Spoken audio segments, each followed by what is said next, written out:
October 24, 1942. 340 hours. The Matnikau River, Guadalcanal. Private first class. John Basilone hears them before he sees them. Boots splashing through ankle-deep water, whispered commands in Japanese, the metallic click of bayonets locking into place. 70 yards out, maybe 60. His M1 Garand feels slick with humidity and blood. 7 rounds left in the clip. He fires. The rifle bucks 8 times in 4 seconds. Ping. The en-bloc clip ejects, spinning through the darkness, hitting the mud with that distinctive metallic ring that echoes across the river. The Japanese, charging through the kunai grass, scream in triumph. They've been trained for this exact moment. The Americans' rifle is empty. Now they rush. Basilone slams a fresh clip home. 8 rounds. The bolt slaps forward. He fires.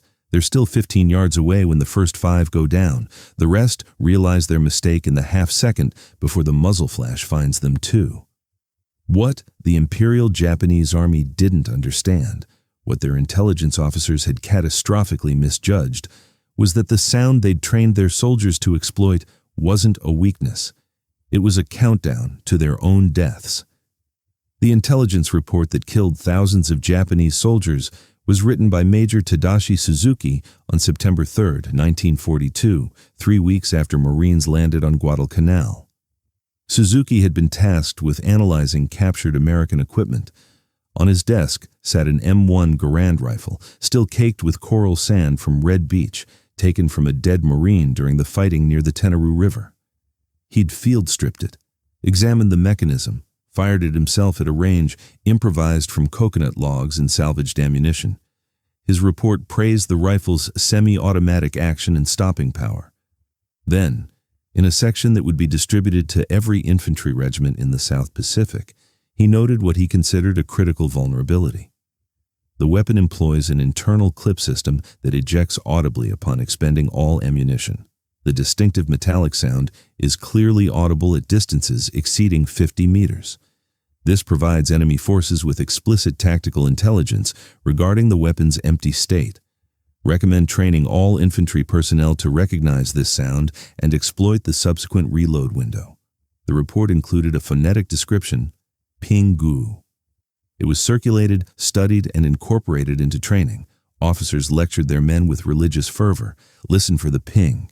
When you hear it, the American is defenseless. That's when you charge. That's when you close the distance. That's when the bayonet, the soul of the Japanese infantryman, would decide the battle.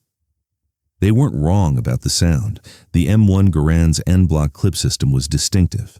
When the last round fired, the empty 8-round clip ejected automatically, spinning away from the rifle with that sharp, clear, unmistakable ping that could be heard across a battlefield.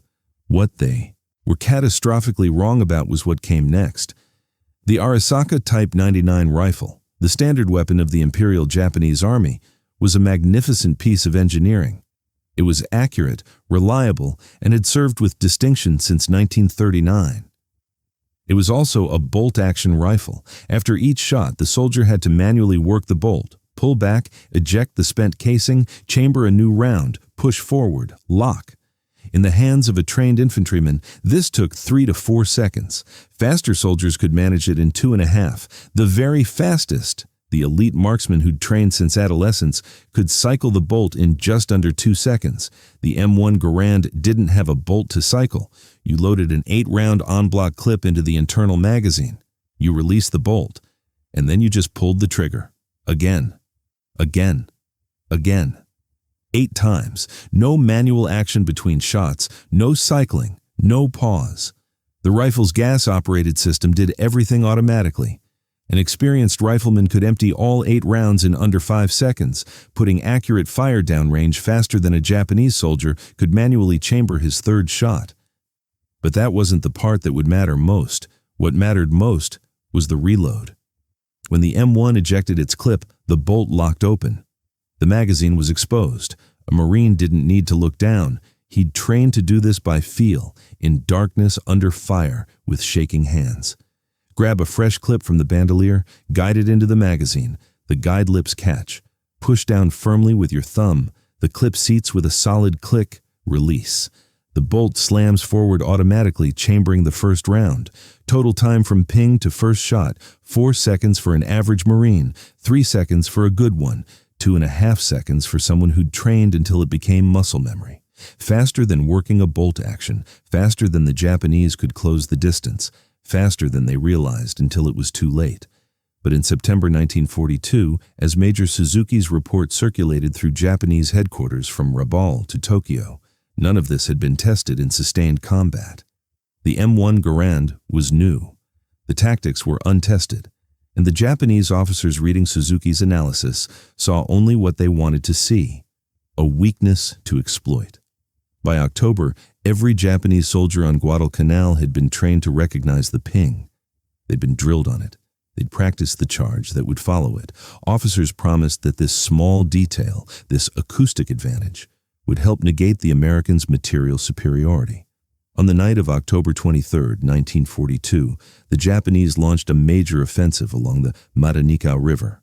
3 battalions, over 2,000 men. Their mission: break through the Marine defensive line and retake Henderson Field. They'd been specifically instructed to listen for the distinctive sound of empty M1 Garands, and the Marines were about to teach them why that was a fatal mistake. Sergeant Mitchell Page heard the first banzai charge building like a wave in the darkness. It started with scattered shouts, then more voices joining, then hundreds, maybe thousands of Japanese soldiers screaming, "Banzai! Tenoheika Banzai!" as they surged up the slope toward his position on Hill 121. Page commanded a section of 30 caliber machine guns covering the southern approach.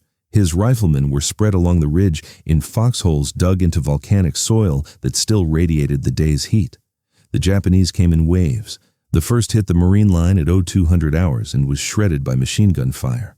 The second came 15 minutes later and got closer. The third breached the wire. That's when Page noticed something odd. The Japanese attackers weren't charging straight through the fire. They were hesitating, waiting. And then, in the brief pauses between bursts of shooting, he heard it. A ping from Corporal David's position 30 yards to his left. The distinctive sound of an M1 ejecting its clip. The Japanese in front of David's foxhole screamed and rushed, 6 of them, bayonets lowered. They covered 10 yards before David's reloaded Garand cut 3 down. The others died within arm's reach of the foxhole. Page understood immediately. They were listening for the clips. He keyed his field radio. "All rifle positions. They're baiting the ping. Reload fast and be ready." 20 minutes later, during a lull in the fighting, Private First Class Robert Leckie tried something. He deliberately ejected his partially full clip. Ping! The sound rang clear in the darkness. He slammed a fresh clip home and waited. The response was immediate. Shapes materialized from the kunai grass, 3 Japanese soldiers charging, screaming, bayonets gleaming. Leckie fired 6 rounds in 2 seconds. They collapsed in a heap 12 feet from his foxhole. Word spread along the line instantly. You could bait them. You could make them think you were vulnerable, and when they charged into what they thought was your reload window, you could annihilate them. It became a deliberate tactic. Marines would fire 7 rounds, 1 short of empty, then manually eject the clip. Ping, reload in 3 seconds, wait. The Japanese would hear that sound, and something primal would trigger. Training would override caution. They'd charge, and they'd run directly into 8 fresh rounds, fired faster than their minds could process the betrayal. By 0400 hours, the tactic had spread across the entire Marine defensive line.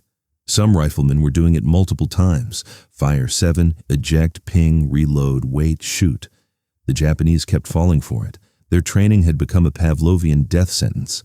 But there was something deeper happening, something that went beyond just tactical deception. The Japanese soldiers' entire combat philosophy was built around the sanctity of the bayonet charge. It was called Saishin, spirit over matter, the belief that willpower, courage, and aggressive action could overcome material disadvantage. Japanese infantry training emphasized close combat, the charge, the blade, the moment when discipline and ferocity met the enemy face to face. For 3 years, across China and Southeast Asia, it had worked. Chinese nationalist troops would break when Japanese soldiers charged. British and Dutch defenders had collapsed. The bayonet charge, especially at night, with battle cries echoing and steel flashing, was psychologically devastating. American Marines didn't break. They reloaded and fired. The M1 Garand didn't just shoot faster than the Arisaka, it broke the fundamental tactical assumption of Japanese infantry doctrine. It made the charge, the seishin, the spirit attack, obsolete, because you couldn't close the distance faster than 8 rounds could find you. At 05:23 hours, as false dawn began to gray the eastern sky, the Japanese pulled back. Page's section had held. Across the Marine line, foxholes were piled with Japanese dead, soldiers who'd charged at the sound of a ping and never made it to bayonet range. The Marines began to understand what they had, not just a semi-automatic rifle, a psychological weapon, something that turned the enemy's training against them. In the days that followed, the tactic evolved.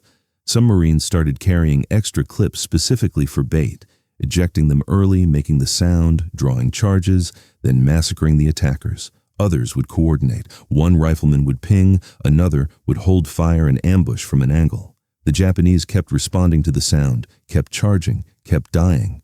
And somewhere, in a command bunker near the Guadalcanal River, Japanese officers began to realize they'd made a terrible miscalculation. Major Suzuki received the first casualty reports on October 26th. They were catastrophic. The 3 battalions that had attacked the Marine positions at the Guadalcanal had suffered 65% casualties, over 1,300 men dead or wounded in a single night. But it was the after-action reports from surviving junior officers that made Suzuki's hands shake as he read them. Lieutenant Nakamura, 3rd Company, 4th Infantry Regiment, attempted multiple charges upon hearing enemy weapon reloads, sustained immediate casualties each time. Enemy appears to reload significantly faster than intelligence estimates suggested. Captain Ito, 1st Battalion. The reload vulnerability window does not exist. The enemy's weapon is ready to fire again before our men can close distance. And most damning, a report from Sergeant Hayashi, one of only 7 survivors from an entire platoon. They are making the sound deliberately. It is a trap. The mathematics were undeniable. A Marine with an M1 Garand could fire 8 shots in 5 seconds, reload in 3 seconds, and fire 8 more. 13 seconds, 16 rounds downrange. A Japanese soldier with an Arisaka charging at a dead sprint across broken ground could cover maybe 40 yards in those same 13 seconds if he ran in a straight line, if he didn't stumble, if he wasn't carrying full combat load. But the Marine would start shooting at 70 yards, 8 rounds before the Japanese covered 30 yards, reload, 8 more before he reached 40. The mathematics were brutal. The outcome was predetermined. The only variable was how many attackers the Marine could kill before his barrel overheated. Suzuki wrote an urgent revised report. He recommended immediately ceasing all tactics based on exploiting the M1's reload sound. He suggested that the distinctive ping should be considered tactically irrelevant and possibly a deliberate deception mechanism. His report was filed and ignored. Because by November 1942, the Imperial Japanese Army was fighting on 3 fronts with declining resources.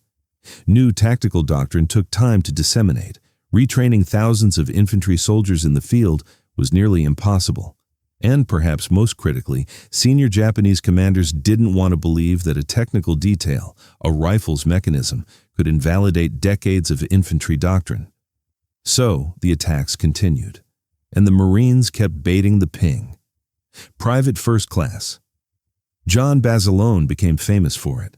On the night of October 24th, 25th, the same night Page held Hill 121, Basilone commanded 2 machine gun sections defending a ridge near the Tenaru River. When ammunition ran low and one of his machine guns was destroyed, he picked up a dead Marine's M1 Garand and joined the riflemen in the foxholes. A witness described what happened next. Johnny would fire off most of a clip, then manually eject it, ping, and the Japs would come screaming out of the jungle. He'd drop 5 or 6 before they got within 20 feet. Then he'd move to a different position and do it again. He did it maybe 8, 10 times that night. The bodies piled up so high in front of his position they had to clear them with entrenching tools the next morning. Basilone would receive the Medal of Honor for his actions that night. The citation mentioned his machine gun work. It didn't mention the Garand baiting. That wasn't the kind of thing that made it into official citations, but every Marine on Guadalcanal knew about it. By mid-November, it had become standard operating procedure. Fire, eject, reload, wait, shoot. The Japanese kept charging. They couldn't help it.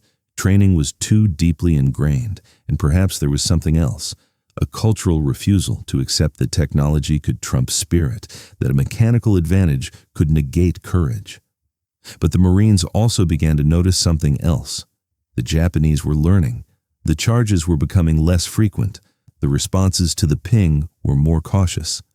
Smarter soldiers, the ones who'd survived multiple engagements, weren't falling for it anymore. And by December, Japanese after-action reports stopped mentioning the ping entirely. On December 9, 1942, after nearly 4 months of brutal fighting, the last major Japanese forces evacuated Guadalcanal.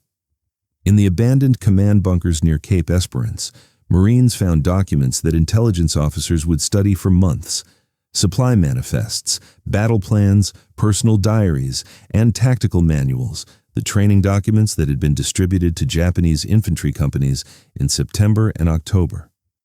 Entire sections about the M1 Garand's reload vulnerability had been crossed out. Margin notes in Japanese read, Muko, invalid, Kiken, dangerous.